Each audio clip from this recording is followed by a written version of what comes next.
लक्ष्मण जी को खबर हुई, लक्ष्मण जी आ गए, भैया भैया भैया कहाँ है राजा दशरथ, बुलाओ अभी युद्ध कर लेता हूं मैं। अब भरत को भी संदेश आते तो आ जाएगा वो भी, सबको बुला लो, सबको लाओ इधर, अब भी लाओ इधर, इधर लेके आओ, सबको लाओ। राम जी कहते हैं लखन अपने पिता के विषय में ऐसा नहीं कहना चाहिए। लक्ष्मण जी कहते हैं मैं भी साथ में जाऊंगा। तो राम जी कहते हैं जाओ अपनी माता जी से पूछ कर आओ, अगर सुमित्रा जी कह दे तो तुम जा सकते हो। बड़ा प्यारा प्रसंग है, मैं आपको कुछ छोटे से मैं सुना रही हूँ बस, कि वो जाते हैं लक्ष्मण जी माता सुमित्रा के पास। माता सुमित्रा रंगोली बना रही थी और दासियों से कह रही थी राम राजा बनेगा, राम राजा बनेगा। तो बहुत वो सबसे पहले मेरे कमरे में आएगा राजा बन के, अच्छी रंगोली बनाओ, अच्छी तैयारी करो। लक्ष्मण जी ने देखा तो पांव आगे नहीं बढ़े उस महावीर के, महाबली आज हार गया। माँ बेटा लखन क्या हुआ, तू जल्दी से स्नान कर ले, भोजन कर ले, कुछ खा ले, राम राज्याभिषेक में बहुत देर लगेगी। नहीं माँ, भैया राजा नहीं बन रहे, वन में जा रहे हैं, सीता जी भी जा रही है, माता कैकेयी ने विघ्न किया, मैं भी जाऊं। ये पूछते समय कैसा भाव है, धक धक धक धक की मना ना कर दे, मना कर देंगे तो राम जी नहीं ले जाएंगे। दुख कितना भैया, 14 पल के लिए, 14 सेकंड के लिए मैंने राम जी को अकेला नहीं छोड़ा, वो वन में जा रहे हैं, भाभी माता भी जा रही है, मैं जाऊं। पहले तो सुमित्रा संभाला लखन, छत्राणी हो तुम, विचलित मत हो ना, मैं जाऊं। जितने लोग पंडाल में बैठे हैं इस एक शब्द को सुन लेना ध्यान से। सुमित्रा का जवाब, क्या कहा तुमसे राम ने? बोले राम जी कहते हैं कि माता से पूछ के आओ। तो लखन तुमने गलती कर दी बेटा, तूने बहुत बड़ी गलती कर दी। मैंने क्या गलती कर दी, क्यों आया मेरे कमरे में? बोले राम जी ने कहा था। क्या कहा राम ने? राम जी ने, मेरे भैया ने कहा कि माता से पूछ के आओ, तो माता कहेगी तो जाना। तो सुमित्रा जी कहती है लखन अगर राम ने कहा था कि माँ से पूछ के आओ तो बेटा तुझे मेरे कमरे में नहीं आना चाहिए था, तुझे सीता के कमरे में जाना चाहिए था, क्योंकि तात तुम्हार मात बेदेही, पिता राम सब भांति स्नेही। मैंने तो जन्म दिया है, लेकिन जिस दिन विवाह हुआ था उस दिन मैंने सीता को तुम्हें बेटे के रूप में समर्पित कर दिया था। तुम कैसे भूल गए, तुम्हें मेरे पास नहीं आना था। पुत्र तुम्हारी माता तो सीता है, इतना त्याग एक अयोध्या का परिवार कर सकता है केवल? तुम्हारी माता तो सीता है, मेरे पास क्यों आए और मुझसे कहते हो कि अयोध्या रुकूं या वन में जाऊं? तो सुमित्रा जी कहती है कौन सी अयोध्या, कहाँ है अयोध्या?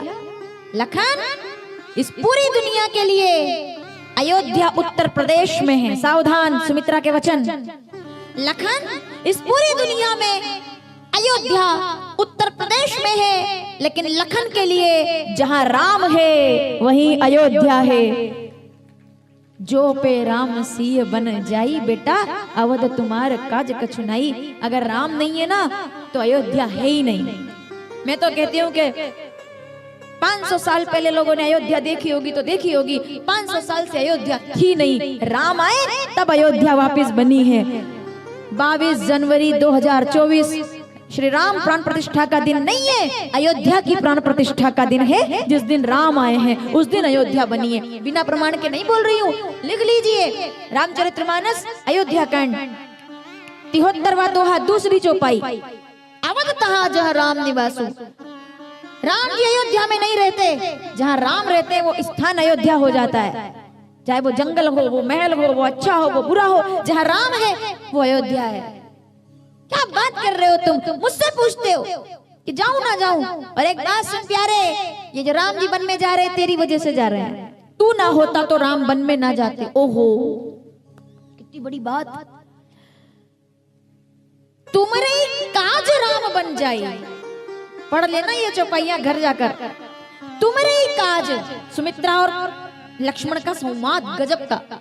तुम्हारे काज राम बन जाई, दूसरा है तू तात कछुनाई। तुम ना होते तो राम जी वन में जाते ही नहीं। लक्ष्मण जी ने तलवार निकालकर अपनी गर्दन पे रख के कहा तो फिर तो मुझे मर जाना चाहिए, मेरी वजह से जा रहे हैं। मेरी वजह से ये सब कलंक का कारण मैं हूँ। बोले नहीं, सुन, राम वन में क्यों जा रहे हैं? बोले सही तो बात तो ये है कि राक्षसों को मिटाने के लिए। राक्षसों को क्यों मिटाना है? बोले रावण का वध करने के लिए। रावण का वध क्यों करना चाहते हैं? बोले धरती पर वजन लग रहा है ना, इसीलिए। सुमित्रा जी कहती है सब तो बहाने हैं, धरती को वजन नहीं लग रहा, वजन तो धरती उठाने वाले को लग रहा है। और धरती किसने उठाई है? बोले शेषनाग ने धरती रखी है। शेषनाग कौन है? बोले मैं। राम जी वन में जाएंगे, रावण का वध करेंगे, धरती को नहीं, अरे तेरा वजन हल्का करने के लिए राम वन में जा रहे हैं। इनका कारण तो तू है, तुम्हारे ही काज राम बन जाए। लक्ष्मण जी की आंखों में आंसू आ गए। माँ पैर पकड़ के कहते हैं मैं जाऊं? हाँ बेटा जा, सावधान लखन, जा तो रहा है बेटा, लेकिन ख्याल रखना। आहा क्या बात, ख्याल रखना। आप इन 7 दिनों में मेरी राम कथा में क्या सुनते हैं और बातें, ये जो आप सुन रहे हैं, ये मेरा सबसे मुख्य प्रसंग है। ये प्रसंग एक केवट जब आता है, एक भरत जब आते हैं, एक शबरी, हर प्रसंग अपने आप में बड़ा है, लेकिन ये तो मुझे गजब का है। ध्यान से सुनना। बेटा जा तो रहे हो, लेकिन ख्याल करना। किस बात का ख्याल करना? बोले जंगल में 14 वर्षों तक राग मत करना, रोष मत करना, ईर्ष्या मत करना, अहंकार मद मत करना और मोह मत करना। बस इतना सुनना है हमको आज। क्या मत करना? राग मत करना बेटा। किससे राग नहीं करना? बोले अभी अभी शादी हुई है तुम्हारी और पत्नी के हाथ से मेहंदी भी नहीं उतरी और तुम अपने भाई की सेवा में जा रहे हो, तो जाओ तो पूरे जाना। ऐसा ना हो कि तुम चले जाओ और दिल यहाँ रह जाए उर्मिला के पास। उर्मिला से राग मत रखना, जरूरी है। ऐसा ना हो कि तुम मुड़ मुड़ कर देखो, पलट पलट कर देखो उर्मिला की ओर, ऐसा ना करना। पूरे जाना, पूरी निष्ठा से सेवा करना, तो जाओ। लक्ष्मण जी कहते हैं स्वीकार है। राग उर्मिला से मत करना, सुन रहे हो ना आप? रोष मत करना बेटा। रोष किससे नहीं करना? बोले दुनिया कितना भी बुरा बोले, पर तुम्हारे मुंह से एक भी शब्द कैकेयी माता के खिलाफ नहीं निकलना चाहिए। माँ से कभी भी रोष मत करना, क्रोध मत करना, माँ से निंदा मत करना, कैकेयी की बुराई कभी मत करना। और माता ने जो समझाया, लक्ष्मण ने उसका पालन किया, उसका प्रमाण है रामचरितमानस अयोध्या कांड 51 दोहा दूसरी चौपाई, कि वो निषाद कहता है। निषाद ने कहा कि कैकेयी तो बहुत बुरी है, कैकेयी तो बहुत खराब है, कैकेयी ने ऐसा कर दिया, कैकेयी ने वैसा कर दिया। तो लक्ष्मण जी को याद आ गया, माँ ने सिखाया था बुराई नहीं करना। तो वो कान पे हाथ रख के क्या कहते हैं? भैया मेरे को नहीं पता, मेरे से बात मत करो। कऊ न कऊ सुख दुख कर दाता, कोई अच्छा बुरा नहीं है, निज कृत करम भोग सब रहता। इतना कह के बात ही खत्म कर दी। एक शब्द बोला क्या कि कैकेयी बुरी है? क्यों नहीं बोला? माता ने समझाया है, रोष मत करना। तीसरा, ईर्ष्या मत करना। ईर्ष्या किससे नहीं करना?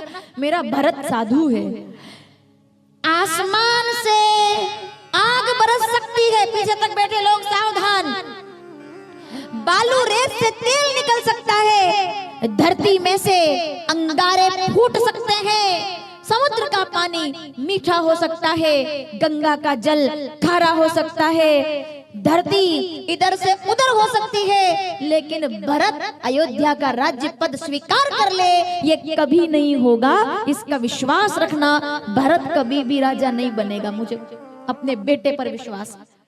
भरत से बेटा कभी ईर्ष्या मत करना। ये मत सोच लेना कि मैं तो इधर जंगल जंगल भैया के साथ भटक रहा हूँ और वो मेरा भाई गादी पर बैठ के काजू बादाम खा रहा होगा। मत करना बेटा, ईर्ष्या मत कर लेना भरत से। लक्ष्मण जी कहते नहीं करूंगा।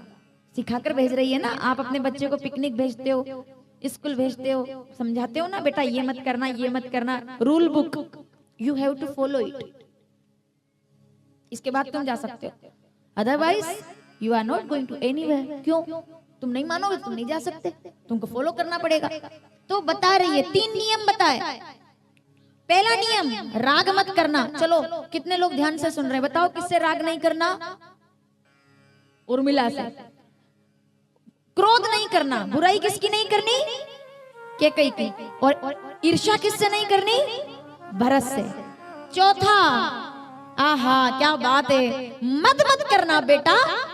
बस अब इसको ध्यान से सुनेंगे आप। माताओं सावधान, राग मत करना, रोष मत करना, भरत से ईर्ष्या मत करना और मद मत करना। बोले मद किस बात का, अहंकार किस बात का?